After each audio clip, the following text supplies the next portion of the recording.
Chanzo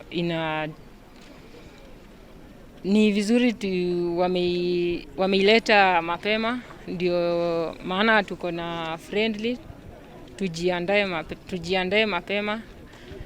At least serikali ifungue hizi mchezo zetu.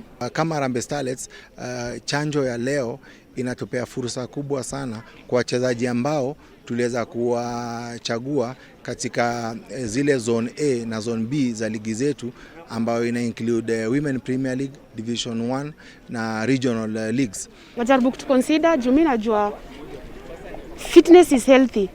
So as much as kuna hii COVID, na pia bado tunanidio sports to keep healthy. So tunaomba tu atufungue na afungue tu kila kitu, atarudi grao.